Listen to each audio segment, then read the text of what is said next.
Hey, Joe. Joe, it's John. Can you hear me? Joe. Oh, there you are. I'm just going to try my microphone. I'm just going to plug it in. So if you give me a thumbs up, that'd be great. Okay. And can you hear me? Yes. And the sound quality is good?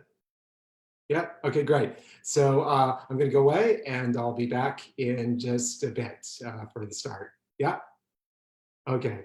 And my video is on and sound is on, correct? Thank you. Yay.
Hello, my name is Frank Kameny, and this is Pride, Frank Kameny, Eyes on the Stars. And welcome tonight. Thank you for joining me. I have three key moments in my life that I would like to discuss tonight. These are moments where I feel I achieved most as an activist, and also moments of inspiration. I'll just say before I start that I always believe that homosexuals should wear a suit and a tie, especially if they're activists. I always felt it was important that we present ourselves to the community at large and the polity as hardworking professional citizens, as normal people. So anytime I picketed or did any of my activism, I was in a suit and a tie. So let's get started with the first moment I thought was significant. I got out of the United States Army at the end of World War II. In 1946, I had fought under General MacArthur, and I had then fought under General Eisenhower in northern Germany. And when I was released from the military in 1946, I went to Harvard University and got my PhD in astronomy. There I met my mentor, Cecilia Payne-Kapashkin, and she was a wonderful inspiration to me because she was a woman in a man's field. She never let the fact that she did not belong, in most astronomers' view, in this field impact how she performed in the field. She was strong that way, and I found that a great inspiration. She is an outsider. Also, she looked at things differently, always looking at things differently. She posited that the sun was made up of helium and hydrogen, and up to then, all astronomers had said it was made up of the same elements as the Earth, but she said helium, hydrogen, which turned out, in fact, to be correct. She was a wonderful mentor and inspiration to me, and a grand person in my view. I wrote my PhD dissertation on variable stars. Now, variable stars are stars that we see on the Earth as having varying luminosity. They have a variable luminosity. What we receive seems to vary. And this is for two reasons. First, the intrinsic variable, which has to do with something inside the star, something intrinsic to the star, which dictates its change in luminosity, received luminosity. Also, extrinsic variables, which have to do with something that is between us and the star. So we perceive its change in luminosity, its change in brightness. It's because something is eclipsing it. And I found this a very moving way of thinking about my people, gay people, homosexuals, because I didn't want our brightness, our gay brightness, to be diminished by anything. Certainly not by extrinsic forces like oppression from police or the government or religion or psychiatry. But most importantly, I didn't want our brightness to be diminished by any intrinsic variables. In other words, I didn't want the oppression of the extrinsic world variables to make us hate ourselves. I didn't want us to loathe ourselves, to be afraid, to live in the closet, to live frightened of the world.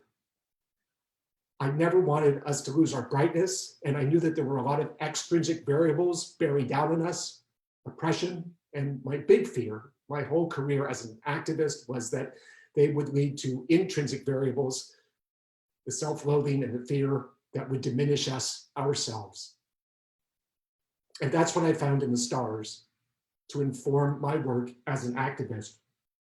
Self-loathing and oppression, the intrinsic and the extrinsic, which we needed to eschew. I graduated from Harvard University with my PhD, and I went to Arizona to do some more research. And then I traveled to San Francisco for a vacation. I was arrested there in the Greyhound bus terminal on 6th Street. I was caught having sex with a man. I was mortified. I was completely embarrassed. But I realized at the moment that it was happening that even though I was mortified, it was to do with the fact that I had been embarrassed in the middle of having sex with somebody else, that somebody else, a third party had come up and apprehended me. And that was my mortification. I was not ashamed. And I thought that that was a very important distinction because I did not think I was doing anything wrong. I believed in my heart of hearts, even at that moment, that I was not doing anything wrong, so I would not become ashamed.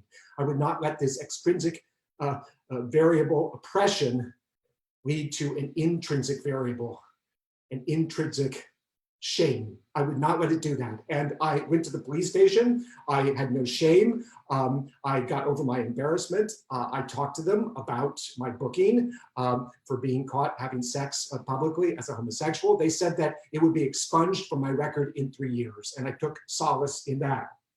I then headed back to Washington, D.C., where I had a job teaching at Georgetown University. I was very excited about this job. It was my first job teaching as a professor of astronomy. And a year into that job, I was offered a position as astronomer at the U.S. Army MAP service. And I was thrilled to have this job because, of course, this was the 50s. The space program had taken off. We were in a space race with the Soviets, and I was convinced that soon there'd be a manned space shot, men going into space, and I very much wanted to be the first astronomer to go into space. And this was the route, I realized, working as a civil servant for the Army in the MAP service, as an astronomer, that I could be one of the first astronauts into space, a very exciting position for me. I was arrested in Lafayette Square, which is a park directly across the street from the White House, for having sex with a man. It was a famous 50s gay cruising spot directly across from the White House. And I was booked for this. And then I was fired from my job as a civil servant. In 1953, President Eisenhower had signed a bill that excluded homosexuals from serving in the government. And in 1953, when he signed it, I was so disappointed in him. I had served under him in northern Germany at the end of World War II, and I know that he knew that there were many, many homosexuals serving, fighting for freedom, and we fought and we won freedom for the world. And for him to then deny us that freedom that we had won in peace, I was so disappointed. He was such a hero to me as a man, as a leader. And to watch him do that, and then to have it visit me, and to find me losing the job that I dreamed of, was devastating. That was in 1958. I appealed that decision. Again, I felt no shame. I explained to my boss that I didn't think it was reasonable or made sense. He said that was the law. I was fired. I appealed that decision. I appealed it through several courts, and I finally wrote a petition to the United States Supreme Court to hear my case heard. That petition I wrote myself, even though I'm not an attorney. I wrote my own petition. I'd like to add that it was the first time that a petition had been written for a gay individual appealing a decision of a lower court, and it was unique in that regard. The petition was rejected. I was not reinstated into the civil servant. The Supreme Court did not hear that case, but it was the first time, and it set a precedent for gay activists in the future to take this kind of action. I decided at that time that I would become a full-time activist. My vocation was astronomy. I had studied that. I had done magnificently at Harvard, and I had gotten 2 prestigious jobs as an astronomer, and when they were taken away from me, I decided that I would not get another job for which I was not qualified. The job I was qualified for was being denied me, and therefore I would not seek another. I could no longer teach because I was homosexual. I could not serve in the government because I was a homosexual. I could not serve in the military because I was a homosexual. So I decided that my new job, my vocation now, would be as a gay activist. That would be my vocation. And that's what I determined. I would not take another job to support myself. And I was very lucky because So many people came forward to help me. I had supporters and friends. I slept on couches. People raised money for me, and they sustained me. And I was very fortunate to be a full-time gay activist. Once I decided absolutely that that was my vocation, I formed the Mattachine Society in Washington, D.C. And our first mission was to picket. We picketed in a lot of places, but on April 17th, 1965, we picketed the White House. Our signs were cardboard. They had very simple messages on them. We were told to keep walking in a circle. People came up to us and asked us questions, and we answered them, and we were available for information, but mostly we were picketing in a circle. And I thought this was very appropriate because right across the street, of course, was Lafayette Square, that gay cruising spot, right across from the White House. And there has always been close proximity between gays and the White House. So I thought it was fitting that here we were marching between the White House and Lafayette Square. We were also marching against the sodomy laws in Washington, D.C. The sodomy laws were finally overturned in 1993. It took 30 years to get rid of the sodomy laws in the city of Washington, D.C. My message here was very simple, related to my own employment, but we had many messages, and they all had to do about integration of homosexuals as citizens, as people who fought in the war, as people who were serious about being professionals and deserve the respect of professionals. Every year after that, we had an annual reminder picket to remind people that we were still there. This was also the time of the civil rights movement, and I was very moved by the work of Stokely Carmichael. I heard him speak, and I was so touched by a phrase that he came up with. He, working psychodynamically, inverted people's conceptions of what was wrong, right, good, and bad. Up until that time, white was considered good, black bad. Those were the color schemes, the color connotations. And so in a movie, the hero would be dressed in white, the villain in black. Stokely Carmichael came up with the phrase, "Black is beautiful." And I found that incredibly moving. And I love the way, as I say, it psychodynamically inverted the preconceptions about colors. I was inspired in that moment to come up with a phrase for gay people who were considered bad at the time. And the phrase I came up with, and this is what I'm proudest of as an activist, is gay is good. At the time, gay was considered bad, and I said, no, gay is good. And that's where my phrase came from, inspired by Stokely Carmichael, "Black is beautiful, gay is good." And I am most proud of that phrase because it summarized all my feelings about homosexuality and where it resided in the larger polity. Also thinking psychodynamically, I was inspired by Stokely Carmichael to think about psychiatry and how that was preventing us from moving forward. So that is the first moment in my life, the picketing, the coming up with the phrase, my birth as a gay activist, for which I was very successful, always, because I was supported by people and encouraged. And I always was looking beyond the next step. My second moment was something that I learned during the Second World War. Serving in northern Germany, I was part of Operation Grenade. Operation Grenade was General Eisenhower's plan to get across the Ruhr River into northern Germany and knock Germany out of the war in February of 1945. Now, in thinking about this campaign, I realized something that would inform my activism work later. The Ruhr River is a river about a quarter mile wide, not that wide, but it is fed by 4 large dams, the Ruhr dams, that loom above the Ruhr River, and at that time were still held by the Germans. Now, at any moment, the Germans could blow the dams up and flood the Ruhr River, and it would suddenly become 4 times as wide, a rushing torrent moving at many more miles an hour in the current. It would be completely impassable to any attacking force. Now, this was known by the generals, by General Simpson, commander of the Ninth Army, for which I was serving, but it had not been addressed. In November of 1944, the American First Army had attacked the Ruhr dams. They had not captured them. The Germans still had them. In December of 1944, the American Air Corps had bombed the dams, hoping to break the water early so that it would dissipate by the time the invasion would have to happen. They did not succeed in breaking them. So in February of 1945, when Operation Grenade was to be launched, the dams were still there. Potential danger, potential danger. And this is what I learned during World War II. First things first.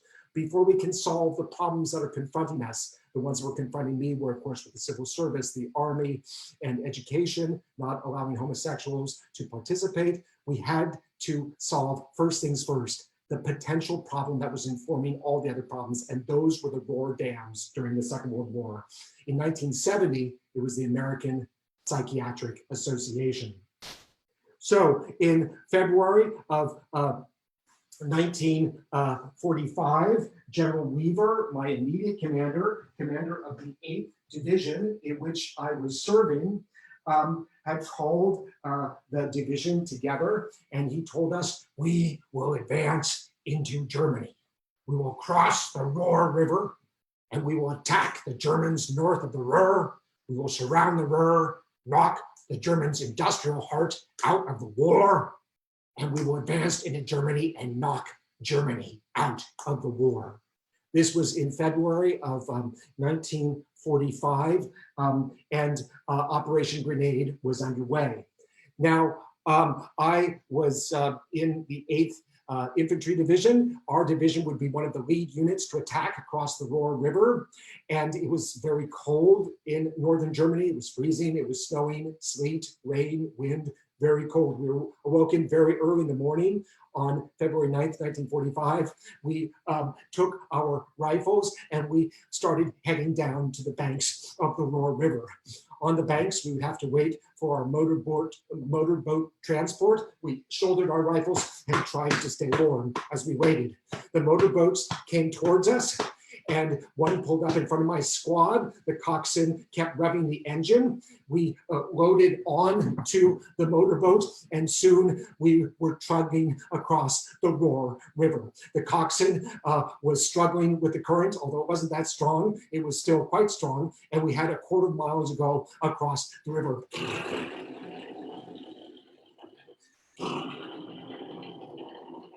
Before we got even halfway across the river, suddenly a tidal wave of water came downriver and hit the side of our motorboat.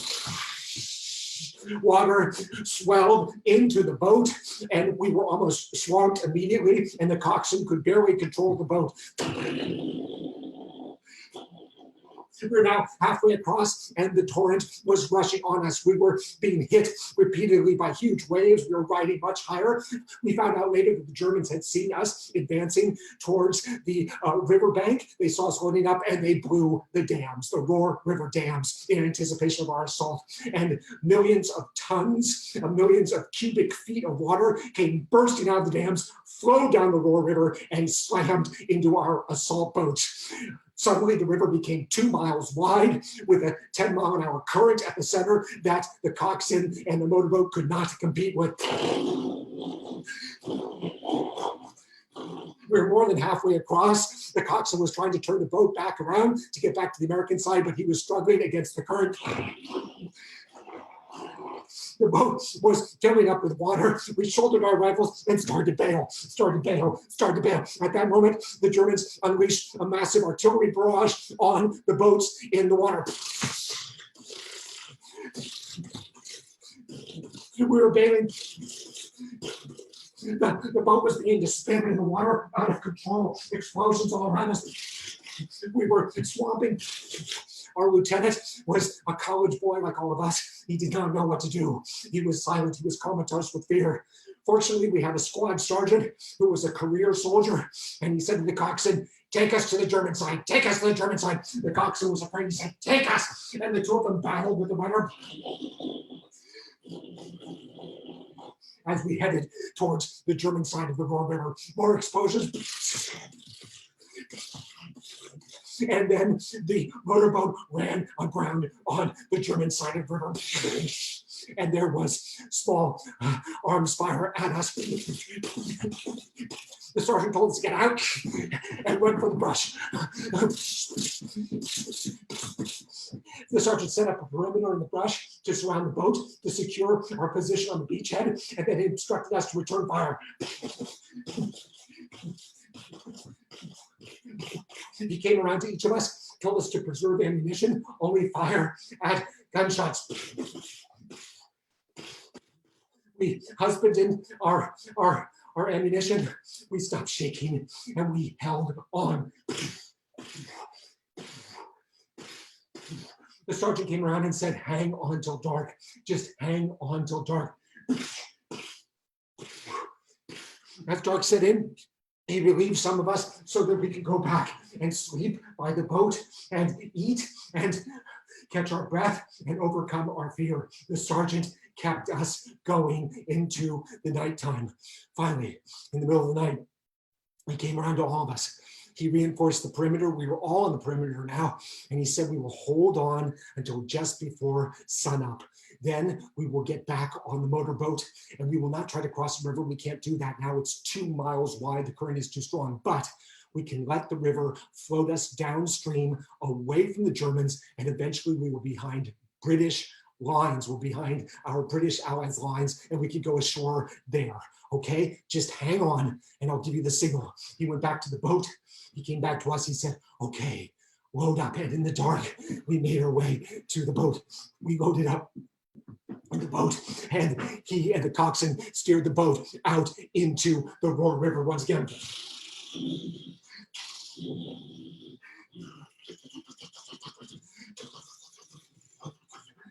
And suddenly we were back in the flow of the Roar River as the sun was coming up, and the flow of the river caught us and whipped us around, and we had no control. The boat was spinning in the center of the river, but it was flowing downstream. Soon it was swamping again. We shouldered our rifles. We bailed. But the boat was swamping. It was swamping. The current was too strong. The coxswain could not get control.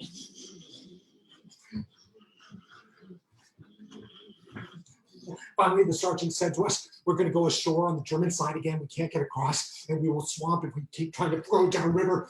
But once we get ashore, hunker down in the boat. Don't leave the boat. So he directed the coxswain to steer us towards the shore. He said we are going ashore near Venlo, the city of Venlo, the German city of Venlo. There was a bridge in Venlo. After dark, we will cross the bridge back to our lines. So the coxswain put the boat ashore. And we hunkered down the boat on the banks of the Roar River outside of the city of Venlo. We could see Germans moving all around us. We didn't notice the boat. It was quiet. The sergeant said, hang on till dark. It was very cold. We were shivering. But as darkness set in, the sergeant said, okay, get out of the boat. We were on the banks of the Roar. We shouldered our rifles, and the sergeant told us, march single file. Take off your helmets and put on your campaign hats that look like German uniforms in the dark. Don't say anything. We're going to walk up to the approaches of the bridge, and we're going to go across the bridge amongst Germans. Just look forward. We started marching single file, and we're approaching the bridge. And there were German tanks in front of us. And then we were amongst the German tanks and other vehicles, surrounded by German soldiers. And then we turned and we were on the bridge. And all of the traffic was flowing towards the American lines, and it was all German. And we were walking across the bridge at Venlo in the dark. And then I heard in front of me the sergeant whistling.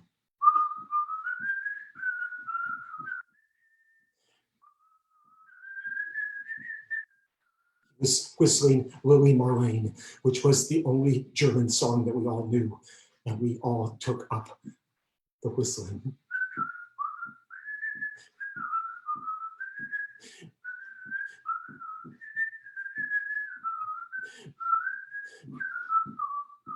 The sergeant had realized that we were all marching with our mouths hanging open, and he wanted to give us something to do with our mouths. Also, he knew that if anybody thought about stopping us, why would they? They'd just be stopping a bunch of German soldiers whistling Lily Marlene.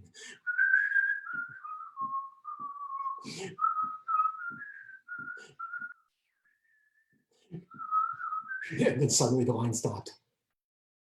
And I heard German voices in front of me.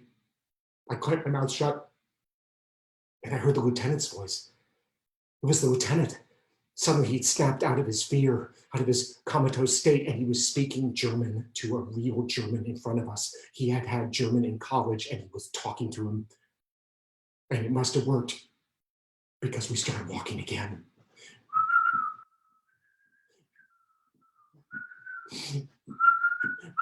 Soon we were off the bridge,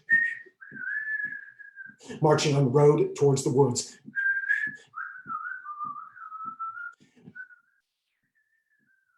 Then we were in the woods. And the sergeant said, now listen, we're going to walk along the German front line behind it. And we're going to find a breach in the line, an unoccupied part of the line. And then we're going to run individually across no man's land back to American lines.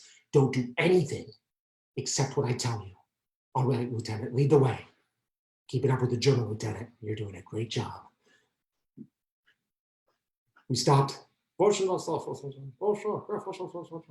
was arguing with the lieutenant. We started moving again. We stopped.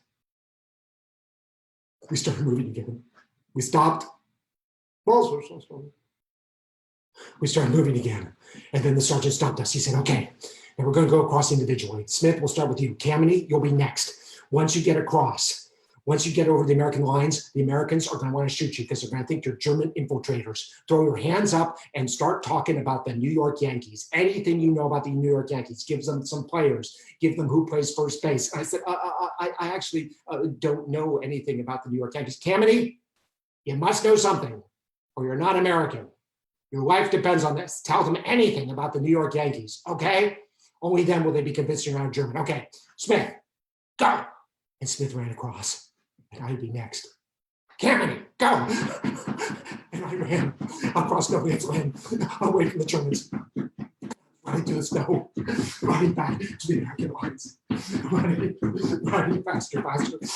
Couldn't believe how far away. And I kept going. And the snow made me slip. I kept going. And suddenly there was an American in front of me, pointing his gun at me.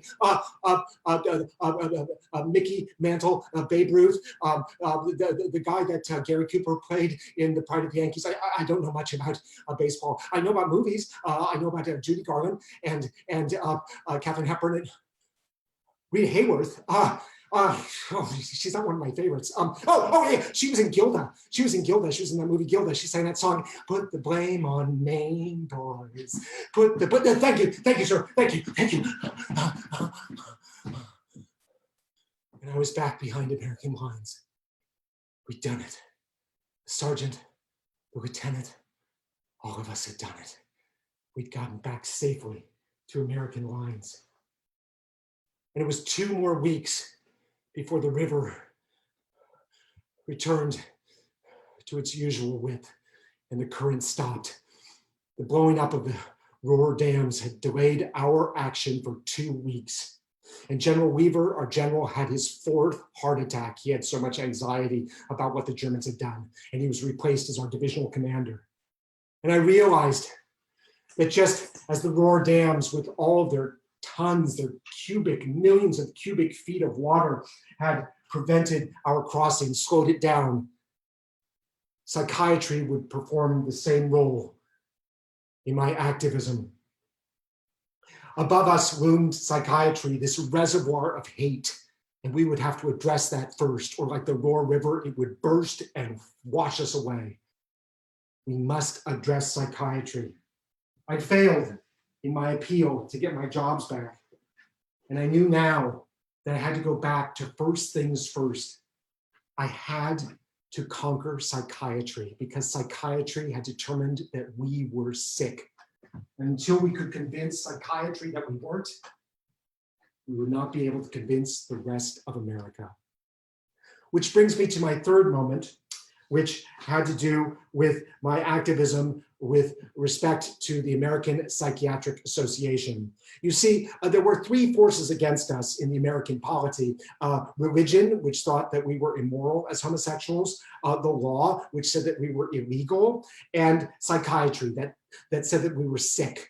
And in this instance, psychiatry was probably the most important, more important than religion or the law, because it was based on science. And in democracy, silence is sacrosanct. People really look to science for inspiration on how to think. And I demanded of the psychiatrists that they produce evidence that we were ill, that they show us proof that we were actually sick. Homosexuality was considered a pathology by psychiatry. Where was the proof? And I pointed out to psychiatrists that they had a very skewed sample of homosexuals. They only had the homosexuals who were not well adjusted, the homosexuals who were angry, the homosexuals who wanted to change. And of course, that was great for psychiatry to say that homosexuals were mentally ill, because that fed psychiatry. They would have to come to psychiatrists to cure them, and that was money. The irony of all this, of course, was that Harry Stack Sullivan was the grandfather of American psychiatry, and he had put aside a psychiatric component onto the selective service examination during World War II. He felt that it was important that the United States Army be able to determine whether or not people were schizophrenic, psychotic, before they went off to fight, because if they did, they would crack under fire, and then they become wards of the state. The state would have to take care of them. And he determined that if there was a psychiatric component to the selective service examination, you could eliminate anybody who was psychologically unfit to be in combat, just as you would eliminate somebody who had a bad hip or a bad back, and they wouldn't become a dependent on the state. Unfortunately, in submitting his list of pathologies, he was prevailed upon to add to it homosexuality. And this is ironic because, of course, he was a homosexual. He had a lover his whole life named Jimmy, but he didn't want to be known as a homosexual. He was in the closet. He was afraid of losing his job. So he acquiesced, and he added homosexuality to the list of pathologies, which was then adopted by the American Psychiatric Association after the war. So we were termed sick. And this, of course, made gay people feel sick. If a psychiatrist says you're sick, he's a scientist, he's a doctor, you must be sick. And this contributed to gay people's intrinsic variable, that part of them that went to self-loathing, to self-destruction, and to want to change, to heal their sickness. My first volley was at the American Psychiatric Association, the APA's convention in 1970 in San Francisco. They were talking about homosexuality on the stage. I jumped up on the stage and I grabbed the microphone from the speaker and I said, "Stop talking about us and start talking with us." I felt like we weren't being included in the discussions, and that was not fair because there were many of us who were well-adjusted and had insights to offer. In 1971, I was paid a great compliment. The APA invited me to their next convention, and I would be a panelist on one of their panels, and the panel was called Lifestyles of the Non-Patient Homosexuals. And I was very flattered by this, and I thought that was a very appropriate title because, of course, I was not a patient of psychiatry, and so I was representative of the non-patient homosexuals. Also, I was no longer patient with all of this. I was impatient. I had lost my patience. So I thought it was perfect that I served on the panel of non-patient homosexuals because I was sick of it. Not in the sick sense, just I was tired of it. And in 1972, we created a booth which people could visit at the APA convention. The booth was called Gay, Proud, and Healthy.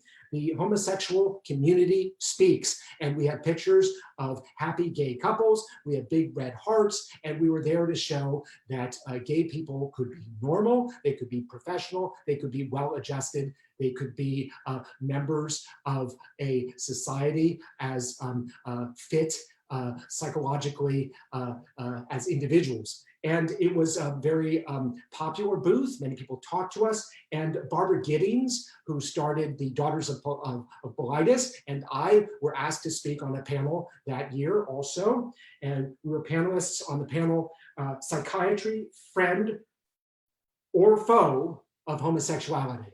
And this was very interesting. We were very flattered to be on this panel, and Barbara and I met, an incredible activist, an inspiration to me. And we were talking, and I said, Barbara, there's a problem. We don't have a psychiatrist on this panel. And we had met many gay psychiatrists at these conventions, but we didn't have one of them on this panel. And Barbara and I started circulating, trying to find a gay psychiatrist who would serve on the panel, and it was almost impossible. Finally, Barbara did find one. She brought him to me, and he said, I will be on the panel, and I will talk, and I will present evidence, and I will make an appeal, but I must be disguised, and I must have something that alters my speaking voice, and a costume that hides my body type so that I don't lose my job. I was a psychiatrist at the convention in 1972 when I was approached by Barbara Giddings and Frank Kameny. I'm a gay psychiatrist, but I refused to speak unless I was disguised. I was very concerned that somebody would see me on stage and that I would lose my job. Frank Kameny arranged for a theatrical costumer to meet with me, and he said, you will wear a mask and you will be disguised. He was very reassuring. I trusted him. He said, we've got a mask for you, and you will wear a mask of Richard Nixon. Now, he was concerned that the psychiatrists at the APA convention might think that Richard Nixon was coming out of the closet and saying he was gay. So he insisted that I also wear a wig.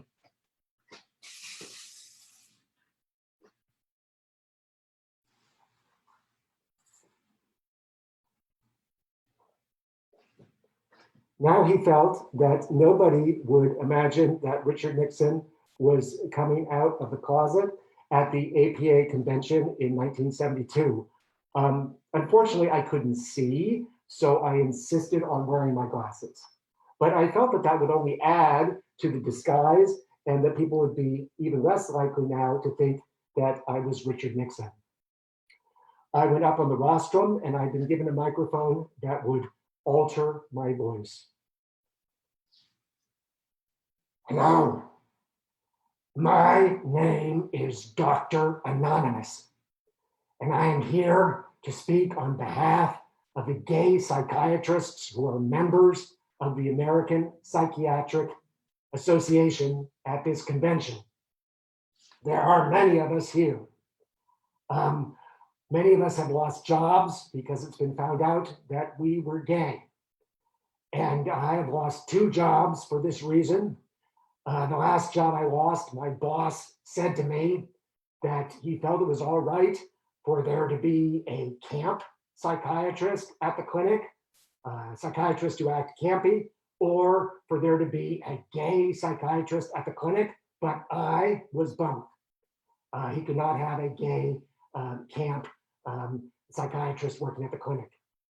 Many of us have lost jobs because we're gay, and I have testimonies to read here of other gay psychiatrists. I have talked to many of the gay psychiatrists here, and we are determined to form our own group within the APA, which will be called the Gay PA. This is my statement. I am a homosexual. I am a psychiatrist. I am a proud member of the APA. For the hundreds of gay psychiatrists present, the Gay PA, only by ensuring that no one in a position of power is aware of our sexual preference or gender identity could we thrive in our profession. There are tremendous difficulties for gay people involved in trying to keep a coherent sense of health when merely by being gay, you are technically ill. The Gay PA must pull your courage up by the bootstraps, for we all have something to lose. We, as gay psychiatrists, must use our skills and wisdom to help heterosexuals and us grow to be comfortable with that little piece of humanity called homosexuality. Thank you.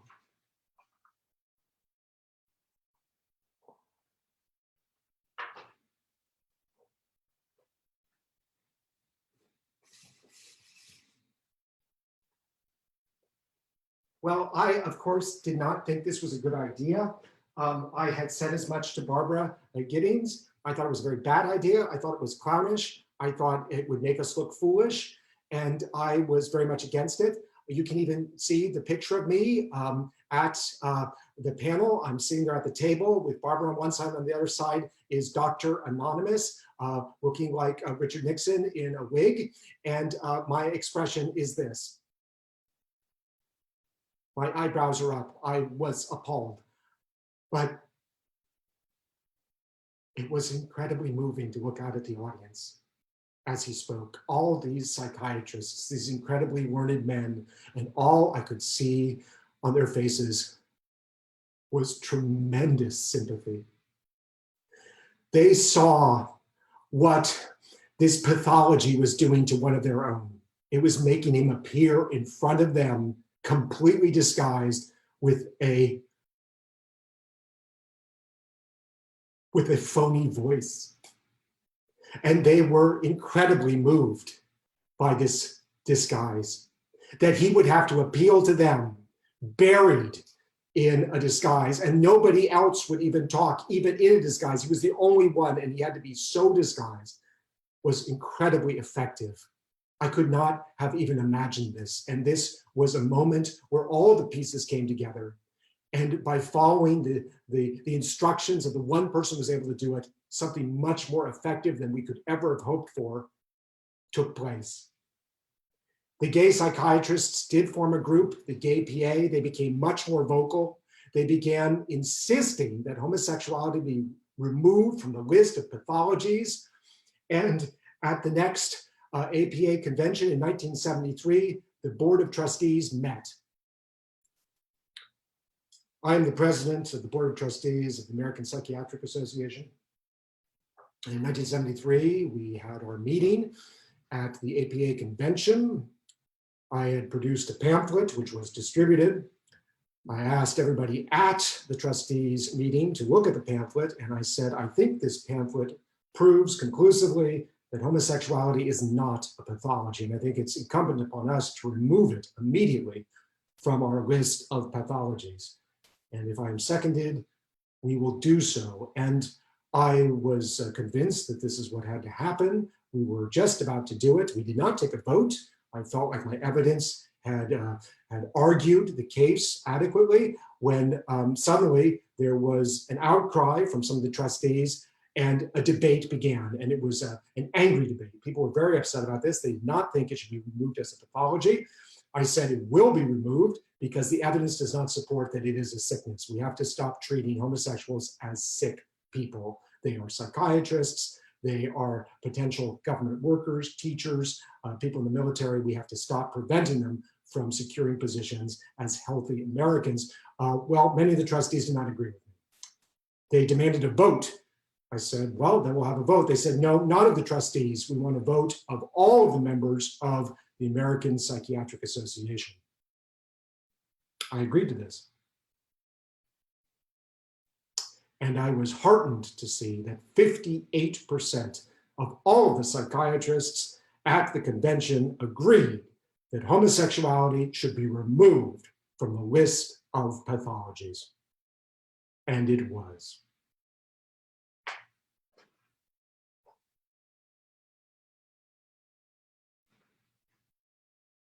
And in a moment, 20 million homosexuals were cured. It was the most effective and fastest working vaccine in the history of mankind. Suddenly, we were all well and healthy with the stroke of a pen. And it was a moment of great joy for me because I saw that my early activism, my picketing, had come together with my knowledge earned in World War II about first things first, going back to the root cause. It had all come together with Dr. Anonymous and this moment of deliverance from sickness. No longer could principals and high school administrations rationalize firing school teachers because they were gay and sick. They were no longer sick. Laws discriminating against homosexuals in housing and employment were now unjustified. The American Psychological Association and the American Bar Association later in 1973 concurred with this decision. And finally, in 1978, President Jimmy Carter signed the Civil Service Reform Act, at which time homosexuality was removed as a justifiable cause for firing any civil servant. I was overwhelmed. Later, homosexuals were given security clearance in the Defense Department by President Clinton, and finally, ban on gays in the military was lifted by President Obama. I felt we'd done it. We'd done it because we had not given in to the extrinsic variables or the intrinsic variables. We had moved forward as healthy Americans who fought the war, fought against the government, fought against psychiatry, and earned our place in the American polity. And when I look today at gay pride parades and how open people are, I am inspired anew. And I remember those days when all we were doing was picketing. But I do feel that that picketing, as we walked back and forth in front of the White House, between the White House and Lafayette Square, that gay cruising spot, that we were setting the groundwork for all of the protests that were to come. The Compton cafeteria riots in San Francisco, where the drag queens stood up to the police. The Stonewall riots in 1969, where once again, the drag queens stood up to the police, and all of the rioting and protesting and parading that brought us where we are today. And I am so inspired to see big companies like Kaiser Permanente, United Airlines, the fire department with their own floats and music, and homosexuals filling those floats, singing. But I remind everyone that a parade can be as simple as a piece of cardboard with a simple slogan written on it to inspire anybody who sees you. And although I love the bar floats and the club floats and all of the wonderful floats that make up any gay pride parade today, I'm still so inspired by those lone people who walk down the street holding a simple sign. And I imagine they could be in front of the White House, demanding rights, and eventually, through strategy, through hard work, through determination, and a lot of loving support, achieving them. Happy Pride.